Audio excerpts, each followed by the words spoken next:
광복 81주년이죠.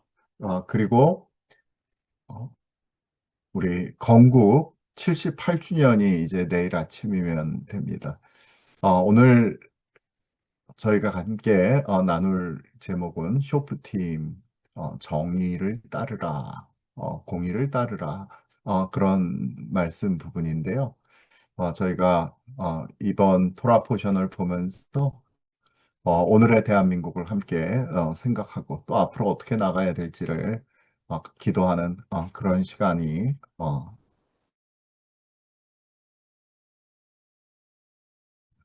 되게 제가 공유를 하도록 하겠습니다.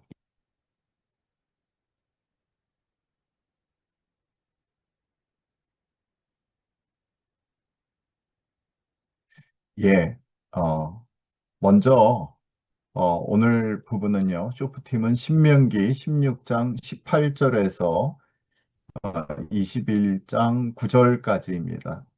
그리고 이사야 말씀이 있고 요한복음 말씀이 있고 우리 고린도 후서 쭉 말씀들이 있는데요. 우리 이제 오늘 요절이 너는 마땅히 공의만을 따르라. 그리하면 내가 살겠고 내 하나님 주님께서 내게 주시는 땅을 차지하리라. 그런데 이 부분을 조금 더 자세히 우리가 함께 읽으면서 가도록 하겠습니다. 제가 공유하도록 그렇게 하겠습니다.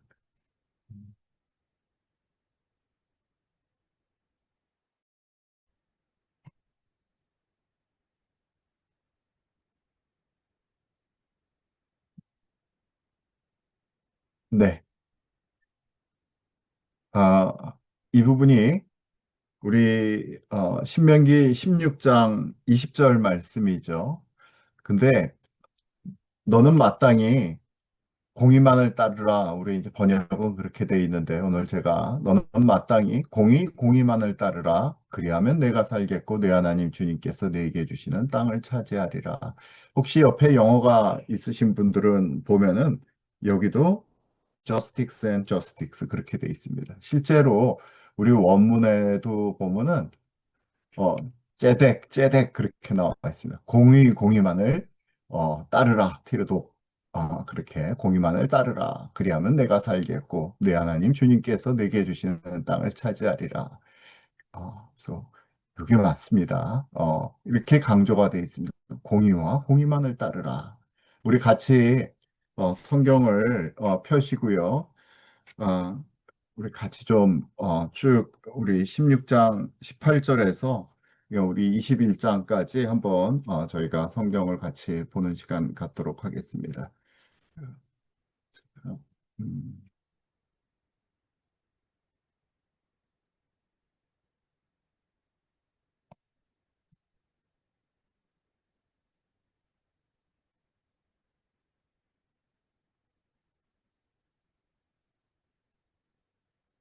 예, 우리 16장, 18절에서 22절까지 같이 교독하도록 하시겠습니다. 제가 먼저 읽고 그 다음 우리 전체에서 읽도록 하겠습니다. 내 하나님 주님께서 내게 주시는 각 성에서 내 지파를 따라 재판장들과 지도자들을 둘 것이요 그들은 공의로 백성을 재판할 것이니라. 너는 재판을 음소거 하지 말고 푸시고요. 사람을 사람을 외모로 보지 말며 계속 또 뇌물을 받지 말라. 같이 읽도록 하겠습니다. 뇌물은 지혜자의 눈을 어둡게 하고 의인의 말을 굳게 하느니라. 20절 제가 읽습니다. 너는 마땅히 공의만을 따르라. 그리하면 내가 살겠고 내 하나님 주님께서 내게 주시는 땅을 차지하리로다. 내 하나님 여호와를 내 위하여 나라를 위하여 역사하는 지단 곁에 어떤 어떤 나무든지 이웃 아스라성을 세우지 말라. 등을 세우지 말며 자기를 위하여 주상을 세우지 말라. 내 하나님 주님께서 미워하시느니라. 아멘. 아멘. 예. 자, 그리고 우리 17장에서 17장에서 우리 이렇게 9절 9절에서 13절까지 서로 교독하도록 하시겠습니다. 9절 제가 먼저 읽습니다. 레위 사람 제사장과 당시 재판장에게 나가서 물으라. 그리하면 그들이 어떻게 판결할지를 내게 가르치리니. 여호와께서 택하신 택하신 곳에서 곳에서 그들이 그들에게 내게 보이는 보이는 판결을 판결대로 너가 내게 하되 이르되 그들이 내게 가르친 그들이 대로 내게 가르친 대로 삼가 행할 것이니 곧 그들이 내게 가르치는 율법의 뜻대로 그들이 내게 말하는 판결대로 행할 것이요 그들이 내게 보이는 판결을 어겨 좌로나 우로나 치우치지 말 것이니라. 사람이 만일 만일 무법하게 무법하게 행하고 행하고 내 하나님 여호와 앞에 서서 서서 섬기는 섬기는 제사장이나 제사장이나 재판장들에게 듣지 아니하거든 이스라엘 중에서 악을 지하여 버리라. 그리하면 온 백성이 듣고 두려워하여 다시는 무법하게 행하지 아니하리라. 예, 여기는 바로 이 당시에 이 어려운 일들, 분쟁이 생겼을 때 우리가 어떻게 해결할 것인가? 반드시 재판을 받게 하라. 그리고 내게 가르치는 율법의 뜻대로 판결대로 행할 것이다. 그래서 그 율법대로 판결해야 된다. rule of law, 법치를 얘기하는 거죠. 여기서부터 이제 근대 그 이 법의 통치가 이제 나오는 것입니다. 사람이 마음대로 하는 게 아니라요. 그 얘기가 밑에 보면 더 나오는데 이제 어떻게 왕을 뽑을 것인가 하는 부분에 대해서 쭉 설명합니다. 15절에서부터 19절까지 교독하도록 하시겠습니다. 제가 읽도록 하겠습니다. 15절. 반드시 내 하나님 주님께서 택하신 자를 내 위에 왕으로 세울 것이며 내 위에 왕을 세우려면 내 형제 중에서 한 사람으로 할 것이요 내 형제 아닌 타국인을 내 위에 세우지 말 것이며 그는 병마를 만에 쓰지 말 것이요 병마를 목마를 만에 것이요 어두워 병마를 많이 백성을 애굽으로 어두워 돌아가게 하지 말 백성을 것이니 애굽으로 돌아가게 하지 말 것이요 이는 여호와께서 여호와께서 너희에게 너희에게 이르시기를 이르시기를 너희가 너희는 후에는 후에는 길로 길로 다시 다시 돌아가지 말 돌아가지 것이라 하셨으며 하셨으며 그에게 아내를 많이 두어 그의 마음이 미혹되지 하지 말 것이며 자기를 위하여 은금을 많이 쌓지 말 것이니라. 그가 왕의 얼굴이 율법사의 등사본을 사람 제사장 앞에서 책에 기록하여 평생에 자기 옆에 두고 읽어 그의 하나님 주님 경외하기를 배우며 이 율법의 모든 말씀과 이 규례를 지켜 행할 것이라. 그리야 왕이지만 예, 여기까지 왕이지만 자기 마음대로 이 재판하고 통치하는 것이 아니라 무엇대로 바로 이 말씀대로 법대로 통치해야 된다. 그게 바로 이제 근대의 입헌 군주제가 이제 나오게 되는 배경이죠. 예. 그다음 이제 18장에서는 레위인의 몫이 나옵니다. 레위인은 특별히 말씀 맡은 자이기 때문에 기업이 따로 없이 하나님, 주님께서 바로 레위인의 기업이 되게 하신다. 그것은 레위 사람들이 하나님의 말씀을 맡은 자이기 때문에 돈에 묶여서 살지 않도록 자유롭게 하나님을 예배하고 또 법대로 판결하는 그 판결의 중요성을 갖고 하나님께서 주시는 것으로 살아갈 수 있도록 마련해 주신 것을 지금 저희가 우리 18장에서 보고 있습니다. 즉, 이 하나님의 말씀을 맡은 자, 여기 보면 하나님의 말씀 맡은 자는 바로 예배 드리는 자이기도 하죠. 우리가 아까 16장 우리 20절, 21절에서 이 본 것처럼 바로 재판의 자리에 예배의 자리이고 예배의 자리가 재판의 자리였다. 그런 거를 볼 수가 있는데요. 그래서 주님께서 기업이 되신다. 친히 기업이 되신다. 그래서 13절 우리 같이 읽도록 하겠습니다. 18장 13절입니다. 시작. 너는 내 하나님 여호와 주님 앞에서 앞에서 완전하라. 완전하라. 완전하라. 아멘. 어, 저희에게 오늘 말씀하시는 거죠. 그리고 주님께서 선지자를 일으키실 약속을 저희에게 하십니다. 15절은 제가 읽겠습니다. 내 하나님 주님께서 너희 가운데 내 형제 중에서 너를 위하여 나와 같은 선지자 하나를 일으키시리니 너희는 그의 말을 들을지니라. 그 나와 같은 선지자가 누굽니까? 그때 사람들은 누굴까? 굉장히 오늘 우리는 이제 잘 알고 있어요. 바로 그분이 우리 예수 그리스도, 메시아이신 예수님이시다. 그렇게 돼 있고 그 뒤에는 어떤 선지자가 진짜 선지자냐? 첫 번째 조건은 그가 이야기한 것이 이루어져야 된다. 두 번째 조건은 그가 이야기하는 것이 말씀 가운데 합당해야 된다. 즉, 이 율법과 동일한 맥락을 이루어야 된다. 그게 아닌 거는 다 가짜다. 그러니 두려워하지 말아라. 그 말씀을 하시죠. 그 다음에 19장에서는 세 성읍을 구별하고 요단 동편의 세 성읍, 요단 서편의 세 성읍을 구별해 가지고 6개의 도피성을 만들어라. 그 도피성에서는 우리가 출애굽기부터 쭉 이 이야기들이 나오는데 그 도피성에서는 무죄한 피를 흘린 자가 도망가서 재판을 받을 그 권리가 있을 때까지 거기 도피해야 된다. 그렇게 얘기를 하셔가지고 이 당시에 뭐 고대 사회에서 사실은 뭐 재판이라 할 것도 없고 경찰도 없고 검찰도 없는 그런 상태에서 그저 힘 있는 자가 뒤쫓아가 가지고 이 복수하는 그 복수로 끝나면 그만인데 그게 아니라 반드시 사람의 생명을 좌지우지할 때는 재판을 받아야 돼 하는 그 사실은 누구나 재판을 받을 권리, 바로 그것이 여기 시작되는 거죠. 법치의 장소인 것입니다. 도피성은. 그래서 계속 말씀하십니다. 반복되게 무죄한 피를 흘리면 안 된다. 그리고 너희는 죄와 악을 제거해야 된다.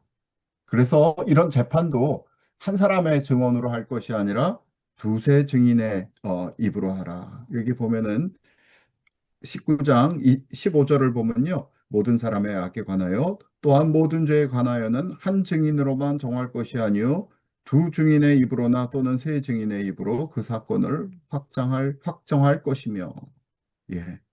그렇게 돼 있죠. 그래서 재판장은 자세히 조사해야 된다. 18절에 그 증인이 거짓 증거를 하여 그 형제를 거짓으로 모함한 것이 판명되면 그가 그의 형제에게 행하려고 꾀한 그대로 그에게 행하여 너희 중에서 악을 제거하라. 악을 제거하라. 계속 그 얘기를 하시고 20장에서는요. 전쟁은 하나님께 속한 것이다. 그러니 두려워하면 안 돼. 전쟁은 내게 속한 것이야. 그래서 뭐 혹시 뭐 내가 집을 지어놓고 그 집 안에 들어가지 못했다거나 약혼을 하고 결혼을 하지 못한 상태라든가 또 심지어 무서워서 죽을까 봐 무서워서 떠는 자들은 다 집으로 가. 그래도 괜찮아. 왜? 전쟁은 하나님께 속한 것이기 때문에 용기 있게 나서는 사람들. 그거를 바로 말씀하시고 있습니다.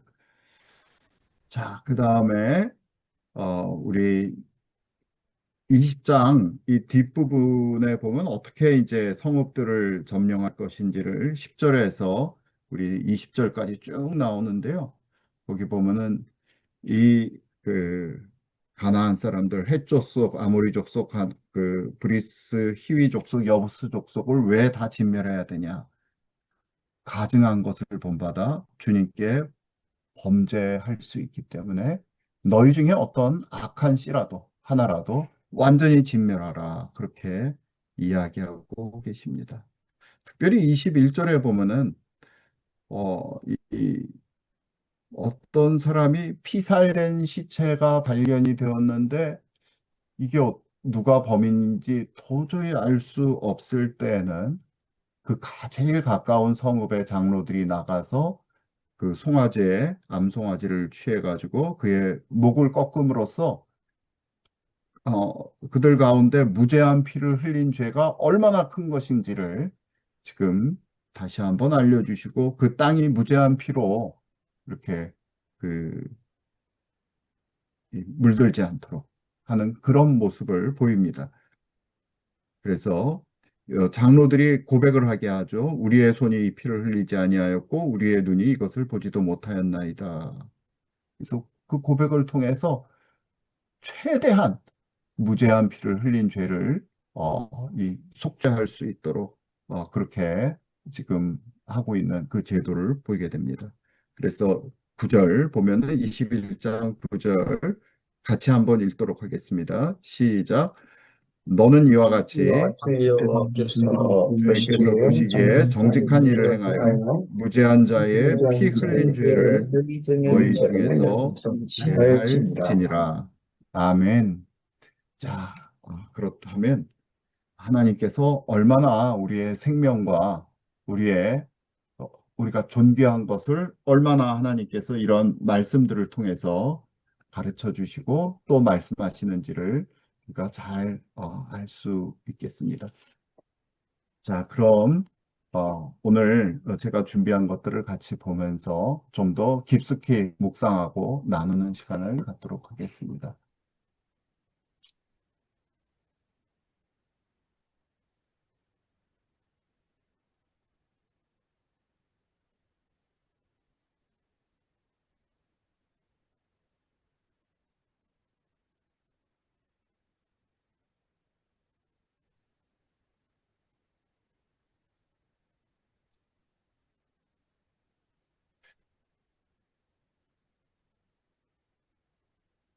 예, 우리가 같이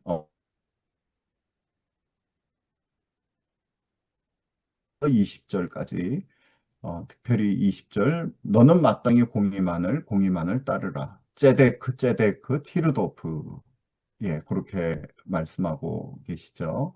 그리고 신명기 17장 18절에서 20절은 바로 왕이 어떻게 이 율법의 말씀을 스스로 늘 베끼고 기록해서 규례를 지켜 행할 것이어야 되는지, 그래서 왕의 마음대로 통치하는 것이 아니라 율법의 말씀대로 그 규례대로 통치해야 되는 것인지를 지금 말씀해 주시고 있습니다.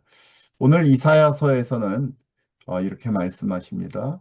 이르시되 너희를 위로하는 자 곧 나이니라. 너는 어떠한 자이기에 죽을 사람을 두려워하며 풀같이 될 사람의 아들을 두려워하느냐.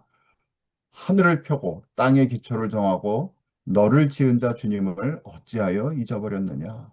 우리 고난 가운데 실망할 수 있고 좌절할 수 있는데 하나님께서 말씀하십니다.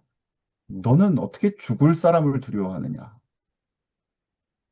주님을 어찌하여 창조주, 통치자이신 분을 어떻게 잊어버렸느냐. 그렇게 말씀하고 계시죠.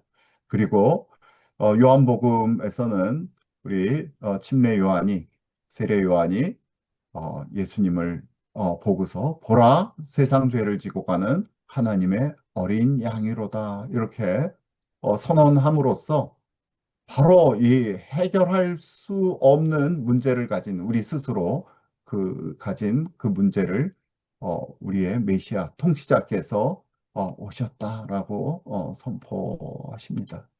오늘 제가 이 쇼프팀을 보면서 무너진 시대에 공의의 깃발을 들라, 쇼프팀과 8월의 대한민국이라는 제목으로 다시 한번 여러분들과 나누도록 하겠습니다. 쇼프팀은 재판관들이라는 뜻입니다. 이 단어는 이 파라샤의 첫 낱말이자 제목이면서 동시에 성경이 재판관을 부르는 또 다른 이름과 맞닿아 있습니다. 놀랍게도 출애굽기는 재판관을 엘로힘, 여러분들 아시죠? 이 엘로힘, 곧 하나님이라고 부릅니다. 그 출애굽기 21장 6절에도 그렇고요. 출애굽기 22장에 나오는 이 재판관들은 다 이 원어로 히브리어로 엘로힘들입니다. 아니 사람에 불과한 재판관이 어떻게 그러한 존귀한 이름으로 불릴 수 있을까요? 이는 재판관이 스스로 신적 존재라서가 아니라 하나님을 대신하여 판결하는 자리에 세워졌기 때문입니다. 곧 재판장의 판결은 곧 하나님의 권위를 대신하여 담는 것입니다. 그래서 오늘 이 쇼프팀의 이 모세의 설교는 이스라엘이 가나안 땅에 들어가기 직전 모세가 성읍마다 재판관과 지도자를 세우라고 명하는 것입니다. 우리 앞선 파라샤 르에가 복과 저주 사이에서 우리가 무엇을 보고 선택할 것인지를 물었다면 르에가 보라라는 뜻이라고 그랬죠. 쇼프팀은 그 보는 것, 르에가 구체적으로 어떤 질서와 제도로 이 땅에 뿌리 내려야 하는지를 보여주는 것입니다. 자, 그래서 이 파라샤는 공의만을 이 반복하고 있는데요. 이 재판관을 세우라는 명령 다음에 이 이스라엘 사람들이 지켜야 될 세 가지 금지 사항이 붙습니다. 재판은 반드시 이 재판은 굳게 하지 말아야 되고, 또 외모, 즉 사람의 겉모습이나 그 사람이 뭐 높은 지위에 있던 낮은 지위에 있던 남자든 여자든 그것으로 판단하지 말고 또 뇌물을 받지 말라는 것입니다. 본문은 그 이유까지 밝히는데요. 왜냐하면 뇌물은 지혜자의 눈을 어둡게 하고 의인의 말도 굽게 한다. 지혜자도 있고 의인도 있는데 뇌물이 들어가면은 어두워진다는 거죠. 그리고 의인의 말도 굽게 된다는 거죠. 그래서 단지 뇌물은 부패의 문제가 아니라 가장 지혜롭고 의로운 사람조차 진실을 보지 못하게 하는 이런 어두움의 문제인 것입니다. 너는 마땅히 공의만을 따르라. 제데크 티르도프 이렇게 얘기하는데 이 공의 한 단어를 나란히 두 번이나 반복합니다. 이것은 즉 공의라는 목적을요. 공의로운 방법으로만 추구해야 한다는 것입니다. 옳은 것을 옳지 않으로 아는 방법으로 얻으려는 그 시도는 설령 그 결과가 정의로워 보일지라도 이미 명령을 어긴 것이기 때문입니다. 목적이 수단을 정당화하지 못한다는 이 원리가 율법 안에 이미 새겨져 있는 것이죠. 이 프로세스가 맞아야 된다 하는 이거를 지금 굉장히 많이 어기고 있죠. 어, 그런데 어째서 재판관의 권위가 이렇게 무겁게 다뤄지는 것일까요? 아까 얘기했죠. 출애굽기는 이런 손해소송에서 판결하는 자를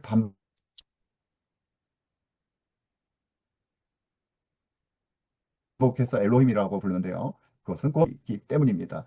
그래서 재판관을 멸시하지 말라고. 그 재판관을 멸시하는 것은 그를 세우신 하나님을 멸시하는 것과 똑같다. 그렇게 지금 신명기서에서는 얘기하고 있는 것입니다. 훗날 예수님께서는 바로 이 본문을 근거로 자신을 향한 그 신성모독 고발에 답을 하십니다. 너희 율법에 기록된 바 내가 너희를 신이라 하였노라 하지 아니하였느냐. 하물며 아버지께서 거룩하게 하사 세상에 보내신 자가 나는 하나님의 아들이라 하는 것으로 어찌 신성모독이라 하느냐. 그렇게 말씀하시죠. 요한복음에서. 즉 사람에 불과한 재판관도 하나님의 이름 엘로힘으로 불릴 수 있다면 아버지께로부터 보내심을 받은 이가 하나님의 아들이라 함이 어찌 지나친 말이겠느냐. 라는 의미가 되겠습니다. 즉 쇼프팀의 재판관 조항이 뜻밖에도 예수님의 신성을 변증하는 논증의 토대가 되어주는 것을 우리가 볼 수 있습니다. 공의를 명한 다음에 바로 이제 명령이 뭐냐 하면요. 내 하나님 주님을 위하여 쌓은 제단 곁에 어떤 나무든지 로든지 아세라상을 세우지 말지며 요 21절이요. 재판관 조항과 우상 조항이 나란히 놓인 것은 결코 우연이 아닙니다. 옛날 전통은 재판이 열리던 자리가 다름 아닌 제단 곁이었다고 이해합니다. 공의가 선포되는 자리와 예배가 드려지는 자리가 본래 하나였다는 것입니다. 그 거룩한 자리 곁에 우상의 나무를 세운다는 것은 판결의 뿌리 자체를 오염시키는 일이었습니다. 왜 아세라가 이 나무상이 불의한 재판관의 모습을 그려내는 것일까요? 이 아세라 나무상은 높고 아름답게 꾸며지지만 열매를 맺지 못하는 것입니다. 이것은 곧 겉모습은 경건해 보이나 속은 거짓된 재판관과 꼭 닮은 것입니다. 공동체의 공의는 결국 그 지도자가 재판관이 얼마나 하나님께 순복하는가에 따라 달려 있습니다. 재판의 자리에 우상이 들어서는 순간, 즉 재판의 자리에 거짓이 들어서는 순간 그 판결은 아무리 그럴듯해도 뿌리로부터 병든 것입니다. 그래서 바로 그 뒤에 흠 있는 재물을 드리지 말라 17장 1절에 보면 그것은 하나님께 가증하다 그렇게 돼 있는데요. 그 토에바라는 이 강한 단어는 다른 곳에서도 우상 숭배 관습들을 가리킬 때 쓰는 표현이 되겠습니다. 이 흠이 있는 것을 드리는 예배, 우상, 거짓을 곁에 두는 재판은 사실 같은 병의 두 증상이 됩니다. 즉, 하나님을 향한 절적인 신뢰와 순전함이 결여되었다는 것이죠. 그렇습니다. 그래서 우리는 스스로에게 물어봐야 됩니다. 예배와 우리의 판단 사이에 아세라상이 서 있지 않은지, 거짓이 서 있지 않은지요. 우리 예배가 순전한 것이라면 공정한 판단을 우리는 해야 됩니다. 우리가 공정한 판단을 내리려면 먼저 우리 자신의 예배가 하나님 앞에서 순전해야 되는 것입니다. 판결의 자리, 예배의 자리는 서로 다른 것이 아닙니다. 여전히 오늘날에도 하나님 자리입니다. 그리스도인이 거짓말을 하면서 그리스도인 이 재판관들이 거짓 판결을 하면서 그것이 온전한 예배를 드리고 있는 자다. 우리가 절대로 말할 수 없죠. 그것이 오늘날 한국 교회의 지금 문제입니다. 이 우상 숭배자를 처형하는 극형 앞에서도 하나님께서는 그 절차를 무너뜨리지 않으십니다. 두 사람이나 세 사람의 증언으로 죽일 자를 죽일 것이요 한 사람의 증인으로는 죽이지 말 것이며 그리고 그런 자를 죽이기 위해서는 증인이 먼저 그에게 손을 대고 후에 뭇백성이 손을 댈지라. 이 17장 7절 말씀이죠. 즉, 이 재판에서의 증인은 자신의 증언에 대해 가장 먼저 가장 무거운 책임을 스스로 짊어지는 자입니다. 즉, 거짓 증언으로 무고한 이를 죽음으로 몰고 갈 수 있다는 그러한 두려움이 함부로 남을 향해 손가락질 못하게 하는 안전장치가 된 것입니다. 이 원칙은 훗날 위증죄에 관한 규정에서 더 선명해지죠. 거짓 증인이 형제를 모함한 것이 드러나면 그가 그의 형제에게 행하려고 꾀한 그대로 그에게 행하여 너희 중에 악을 제하라. 19장 19절에 나오죠. 무제한의 보복이 아니라 죄에 대해서 명확히 비례하는 정의. 그것이 오늘날 사법제도가 요구하는 합리적 의심의 여지가 없는 증거라는 원칙의 가장 오래된 뿌리입니다. 아무리 죄가 명백해 보여도 하나님은 절차 없는 정죄를 결코 허락하시지 아니하시죠. 그래서 지역 법정에서 다루기 어려운, 판결하기 어려운 사건은 하나님께서 택하신 곳에 있는 레위인 제사장과 재판장에게 나아가 묻고 그들의 판결을 좌로나 우로나 치우치지 않고 따르라 그렇게 명령하십니다. 즉 오늘날의 고등법원, 즉 상급심과 같은 위계적 사법 체계가 이미 이 신해산 언약에 지금은 이제 언약 공동체 안에 세워져 있었던 것입니다. 그리고 그 판결을 무시하고 제 멋대로 행하는 자, 거기에 이 순종하지 않는 자는 처형해서 그러한 악을 제거해야 됐습니다. 이거는 단순히 엄격함, 그것이 아닙니다. 그냥 하드니스가 아닙니다. 이를 거역하는 것은 점치는 죄와 같고 완고한 것은 사신 우상에게 절하는 죄와 같다. 사무엘상에서 이렇게 얘기를 하죠. 즉 정당하게 세워진 권위를 향한 반역은 그 뿌리에서부터 우상 숭배와 다르지 않다. 왜? 하나님의 말씀 가운데 하나님의 그 판결 가운데 순종하지 않기 때문에. 물론 이것은 잘못된 권위에 무조건 해야 된다라는 뜻이 아닙니다. 이는 하나님의 말씀에 명백히 어긋난다는 분명한 근거 없이 권위를 가벼이 무시하는 것은 언제나 신중하게 다뤄야 할 무거운 결정임을 우리의 본문은 가리키고 있는 것입니다. 17장에서 가장 중요한 그 첫 번째 부분들이 열국에 같이 우리도 왕을 세워주소서 할 날이 반드시 올 것을 미리 이제 아시고 말씀하시는데요. 왕에 대한 규정을 보면은 반드시 내 형제 중에서 세워야 된다. 즉 너와 같은 사상과 너와 같은 그 믿음을 가진 그 형제 중에서 세워야 되지 이방인, 노크리는 왕이 될 수 없다. 하나님의 율법을 떠난 자는 왕이 될 수 없다. 하나님의 그 사상과 하나님의 가르침에 어긋난 자는 왕이 될 수 없다. 이렇게 선포하십니다. 즉 보면은 왕이 자신의 힘이나 정치적 수완으로 오른 것이 아니라 오직 하나님의 택하심으로 세워진 존재임을 분명히 하시는 거죠. 즉 왕은 백성 위에 절대적으로 군림하는 전제군주, 절대 권력자가 아니라 하나님의 종으로 백성을 이끄는 자임을 분명히 하십니다. 아까 우리가 읽었듯이 왕은 병마 많이 두면 안 되고, 아내 많이 두면 안 되고, 그런 재물을 의지하지 말아야 되고, 많은 은금을 두지 말고, 이 모든 말씀을 하시죠. 이것은 우상 숭배에 물들지 않도록. 그리고 하나님보다 은금, 그 다음에 병마, 군사력에 의지하는 그런 교만 가운데 서지 않도록 말씀하시는 것입니다. 그것은 곧 왕이 오직 하나님만을 의지하게 하려는 것이었죠. 그것은 오늘 우리 각 개인에게도 마찬가지입니다. 훗날 보면 솔로몬은 아주 가장 지혜로운 왕이었음에도 불구하고 이 모든 세 가지 이 하나님의 명령을 다 어겼죠. 그 결과 본인도 타락하고 이스라엘도 결국 우상 숭배 가운데 나갔던 것을 볼 수 있습니다. 그러니까 그가 가진 하나님께서 주신 어마어마한 지혜조차 이 말씀 순종을 대신할 수 없다는 사실을 우리 솔로몬이라는 이 지혜로운 왕의 생애가 결국 그러나 우상 숭배 가운데 빠졌던 이 왕의 생애가 우리에게 증언하는 것입니다.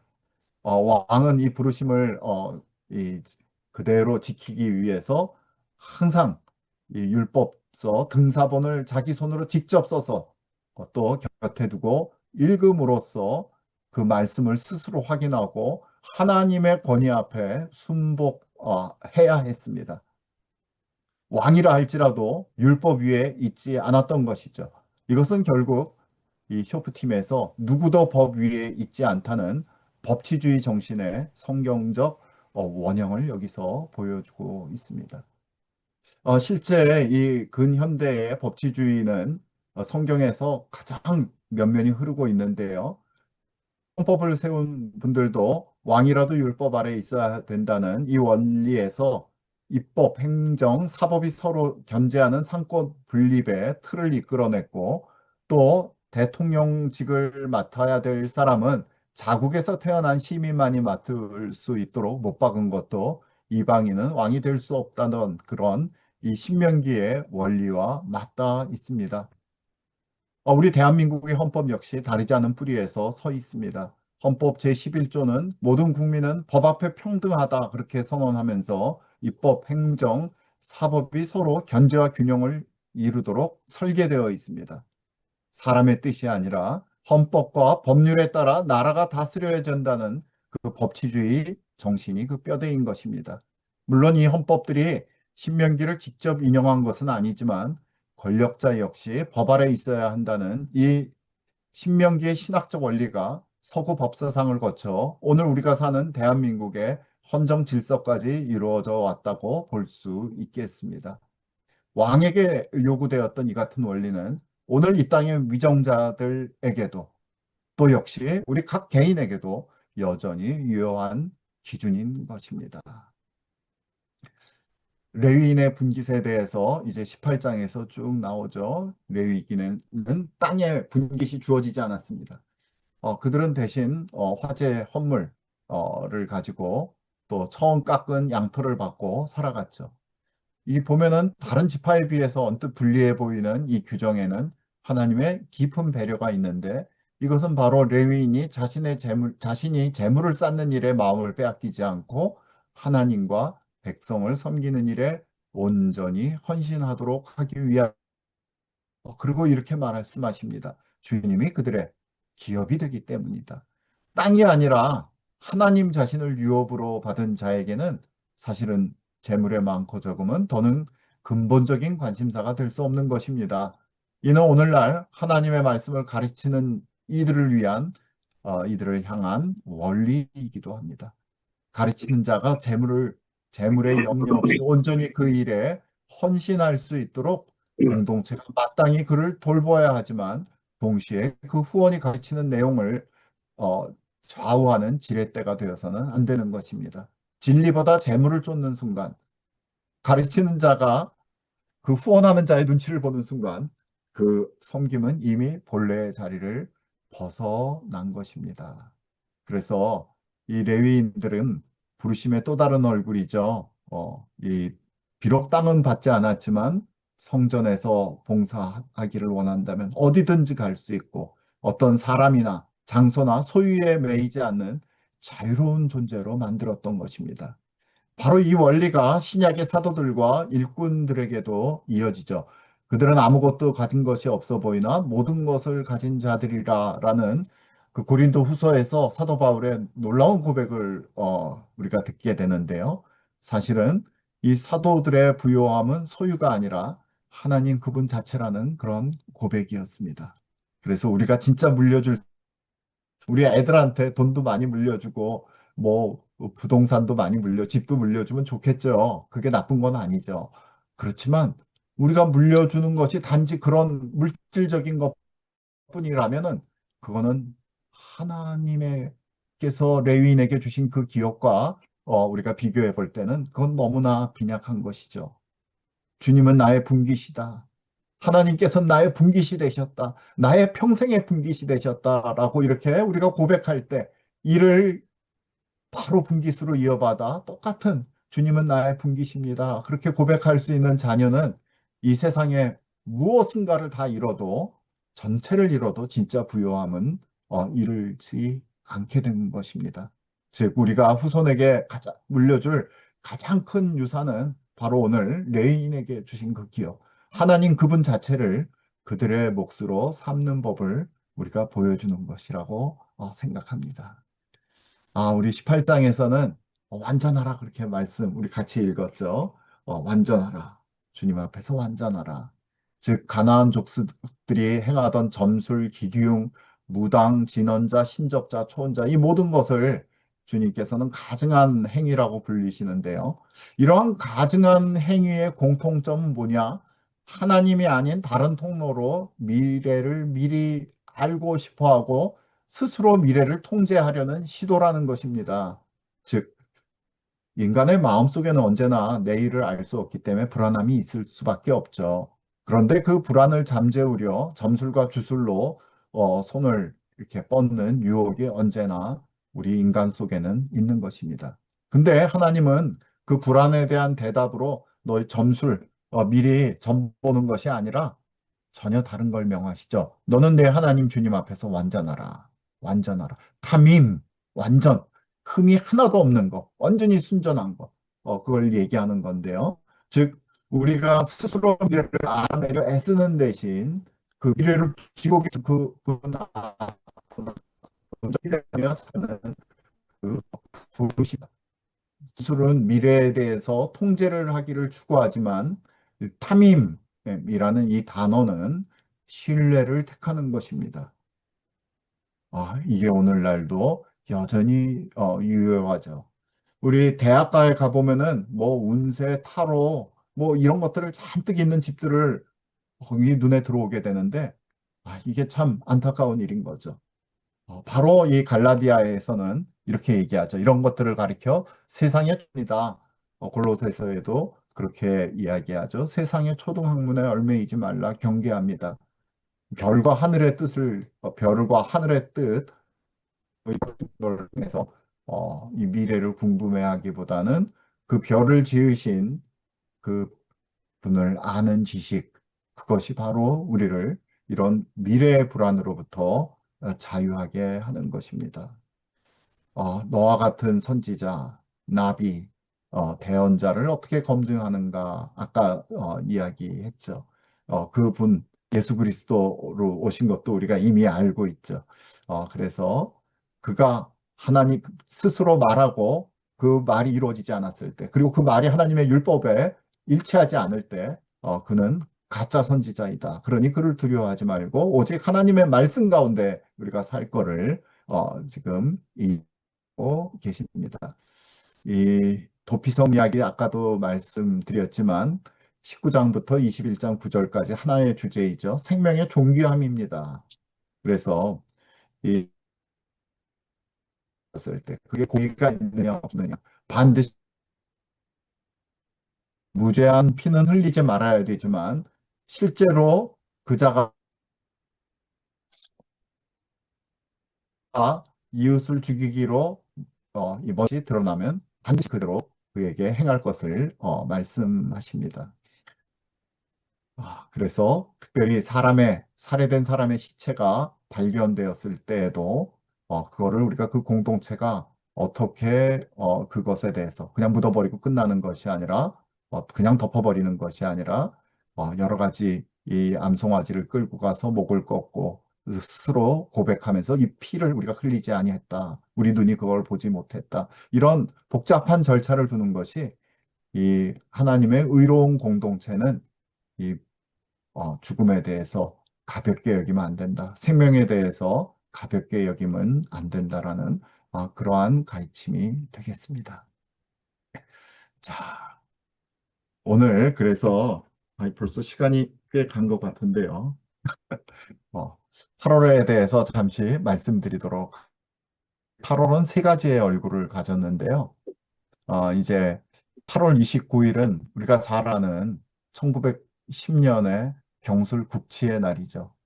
조선 왕조가 총 한 번 쏴보지 못하고 스스로 국권을 내어주며 지도에서 사라진 날이기도 합니다.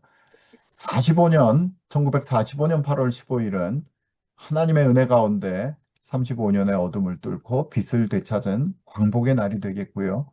그 3년 뒤인 48년 8월 15일은 죽었던 민족이 다시 사는 기적의 역사 속에 세워진 주권 재민의 자유민주주의 국가로 출발한 대한민국 건국의 날입니다.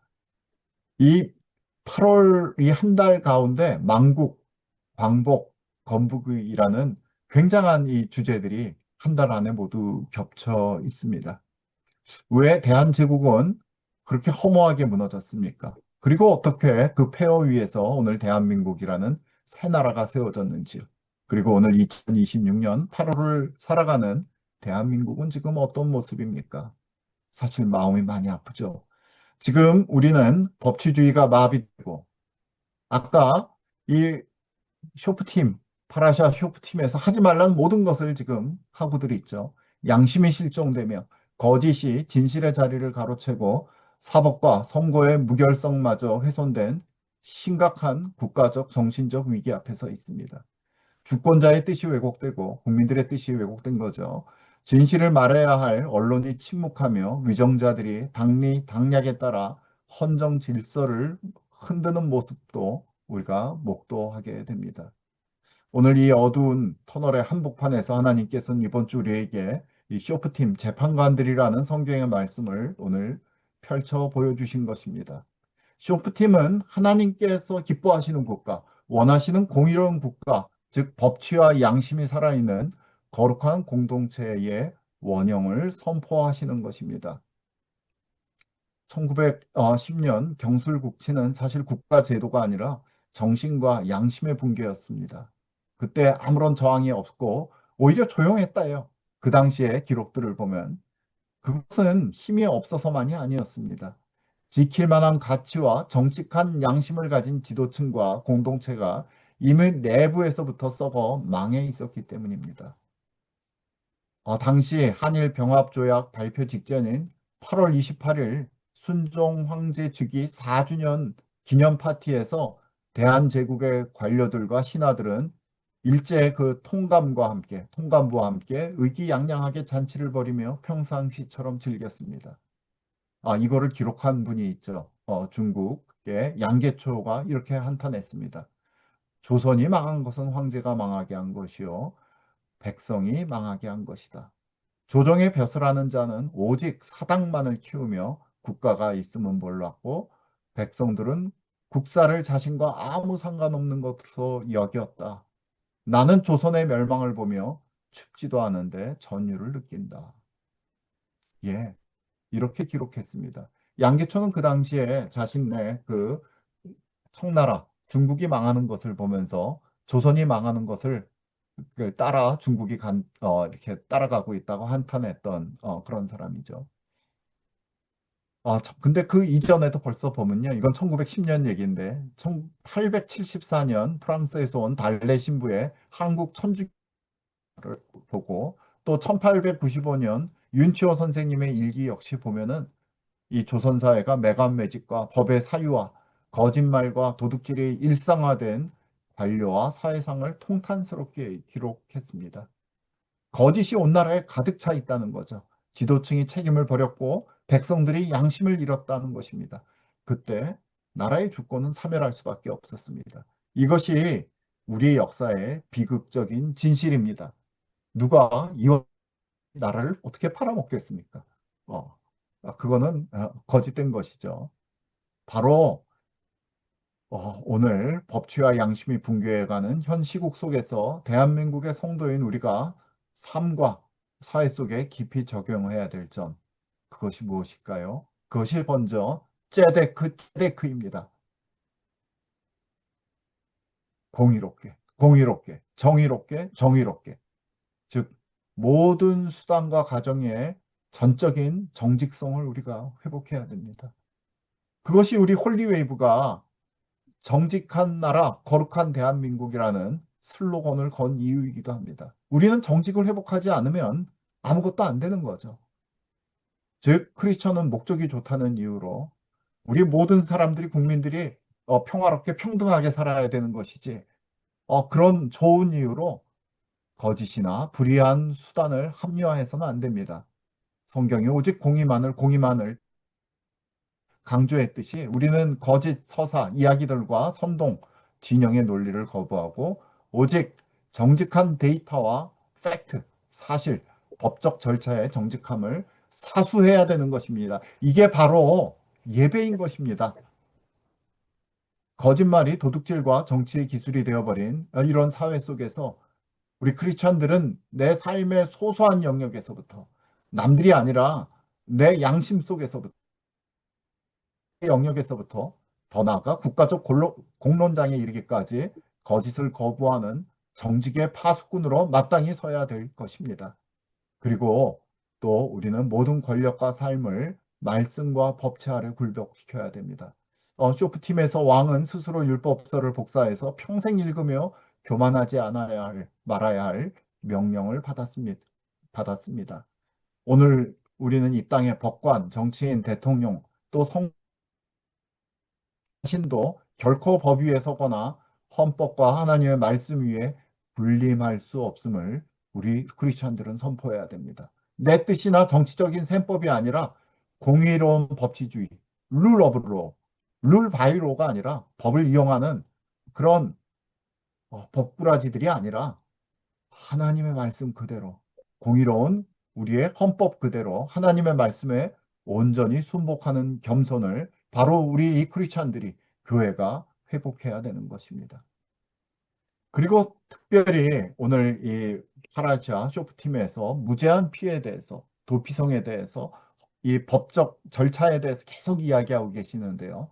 결국은 무제한 피를 외면하지 않는 공동체적인 양심을 가져야 되는 것입니다. 하나님께서는 해결되지 않은 들판의 의문사 하나도 가볍게 여기지 않으셨습니다. 그리고 가장 가까운 그 성읍의 장로들에게 손을 씻으며 그 책임을 묻게 하셨습니다. 지난 수년간 대한민국의 정치적 이익을 위해서 해상에서 억울하게 북한에 의해서 불타 죽은 우리 공무원의 피 흘림을 외면한 것 우리가 잘 알고 있죠. 자유를 찾아온 탈북 청년들의 눈을 가린 채 고문과 죽음의 땅 북한으로 강제 북송했던 그런 사악한 불법적 행태, 그거를 우리가 잘 기억하고 있습니다. 그리고 지금도 억압받고 있는 북한의 2,500만 동포들의 눈물을 외면하는 모든 것은 우리가 무죄한 피를 방조하는 죄인 것입니다. 진실한 크리스천들은 모든 시대와 환경에서 거대한 권력에 의해 짓밟힌 무죄한 생명들의 눈물을 닦아주고 또한 진실을 증언하는 도피성 같은 존재가 되어야 되는 것입니다. 이러한 삶의 자세가 바로 하나님께서 기뻐 받으시는 우리 살아있는 산제사, 바로 그 자체인 것입니다. 오늘 우리는 무너진 시국 앞에서 때때로 담대함을 잃고 낙심하기 쉽습니다. 그러나 오늘 이사야 선지자를 통해서 다시 한번 우리에게 살아갈 근거와 믿음을 주시죠. 너희를 위로하는 자는 곧 나이니라. 너는 어떠한 자이기에 죽을 사람을 두려워하며 풀같이 될 사람의 아들을 두려워하느냐. 우리가 다시 일어설 수 있다는 것은 우리가 정치적인 권력이나 그런 누가 선한 권력자가 나오는 것, 그 사람의 선의의 의가 아닙니다. 우리가 의지하는 것은 하늘을 펴시고 땅의 기초를 정하신 창조주님, 또 과거에도 오늘도 다가오는 내일도 역시 나라와 역사의 주님이 되신다는 그 사실입니다. 권력, 사람들은 풀과 같이 시들고 사라지지만 하나님의 공의와 말씀은 영원하시다는 것. 우리가 그 앞에 우리가 자유할 수 있는 것이고 두려워하지 않을 수 있는 것이고 용기를 가질 수 있는 것이죠. 즉 우리가 세상의 불의와 싸울 근본적인 힘은 사람의 혈기 분노가 아니라 하나님 앞에 내 죄를 비우는 참된 회개와 정직한 영심에서부터 나온다는 것을 알 수 있습니다. 일찍이 이승만 대통령께서는 민주정책, 이런 민주주의, 민중이 주권자이므로 주권자가 잠자코 있으면 나라는 다시 위험한 자리에 빠질 것이다 라고 이미 말씀하셨어요. 이게 재헌국회에서 말씀하신 겁니다. 즉 잠들지 않고 깨어 기도하며 진실을 외치고 깨어 행동하는 깨어있는 성도와 주권자들의 거룩한 연대가 바로 이 나라를 지키는 진짜 힘인 것입니다. 간간히 올공에서 예배하며 기도하며 부정선거, 재선거, 일투표, 수개표를 외치며 6.25 국난 시절에 부산의 초량교회에서 열렸던 국가 지도자들과 피난 목회자 그리고 성도들이 한마음으로 모였던 구국 기도회를 기억합니다. 그리고 불현듯 바로 함께 모여 기도하는 바로 그 올공 자체가 한국교회의 제2의 장대현 을 믿음의 눈으로 바라보게 됩니다. 오늘 대한민국을 사랑하는 모든 성도들이 올공에 모여 또 각 지역의 올공에 모여 전국 각 지역의 교회들이 초량교회처럼 모여 장대현교회처럼 모여 무너진 이 땅의 양심과 헌정을 안타깝게 우리 스스로 회개하며 매일 기도하기를 소망합니다. 다시금 이 땅에 제2의 인천 상륙작전이 이루어져 무너진 양심과 법치가 회복되며 국민 주권이 되살아나 온 한반도의 참된 자유와 천부 인권이 되기를 소망합니다. 마침내 거대한 자유와 진리의 물결이 온 땅을 뒤덮고 북한의 우상 정권을 부수고 자유민주주의의 통일을 이루고 공산당, 중국 공산당의 압제 가운데 있는 수많은 중국인들을 진리로 자유케 하는 그리고 이슬람 국가들을 넘어 예루살렘까지 도달하는 대한민국의 날이 오도록 우리 간절히 기도해야 되겠습니다. 제가 시간이 많이 돼서 마치는 기도하고 우리 짧게 우리 같이 한번 기도하고 마치도록 하겠습니다. 하나님 아버지 감사합니다. 오늘 쇼프팀을 통해서 우리 주님 말씀하시고 우리 주님 참으로 공의만을 따르도록 아버지 명령하셨음을 기억하며 감사드립니다. 죽을 사람, 풀같이 마를 사람을 두려워하지 아니하고 오직 진리를 지키며 하나님의 공의의 말씀만을 따르는 저희 모두들 그리고 이 나라의 교회들 그리고 대한민국 되도록 주님 새롭게 하여 주시옵소서. 예수님 이름으로 기도했습니다. 아멘.